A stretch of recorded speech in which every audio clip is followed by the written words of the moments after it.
দুবার 3বার এরকম করার পরে আমি নাচেরা দেখা দিলাম আপনি গাছ দেবেন না, বাচ্চা নেই, বাচ্চা নিঃশ্বাসও নেই, হাসাচ্ছিল, হাসাচ্ছে না, নিঃশ্বাসও নেই।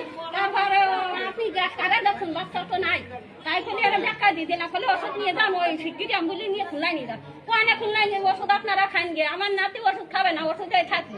তারপরে বললাম কি, তারপরেও একটু স্বাস্থ্য কমপ্লেক্সে নিয়ে যাই, দেখি কি অবস্থা, তা আমরা নিয়ে ছুটিছি। আচ্ছা, এখন আপনারা কি চান মানে এই বিষয়ের উপরে? এখন কি চাই, তার বড় ভাই আসছে যশোরে, হোটেলে থাকে, অতিরিক্ত দরিদ্রহীন, হোটেলে থাকে, সে ফোন দিলে মনিরাম আছে।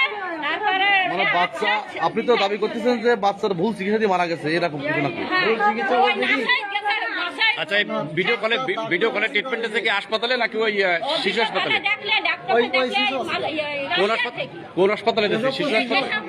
শিশু হাসপাতালে ভিডিও কলের মাধ্যমে ট্রিটমেন্ট দিয়েছে ডাক্তার কামরুল হাসান। উনি ভিডিও কলের মাধ্যমে ট্রিটমেন্ট দিয়েছে। এখন কি আপনাদের দাবি কি ভুল চিকিৎসা দিয়েছে, এরকম কিছু না? মামা আসছে, বাবা বাড়ি ফোন দিচ্ছে, বলেন ভুল চিকিৎসার জন্য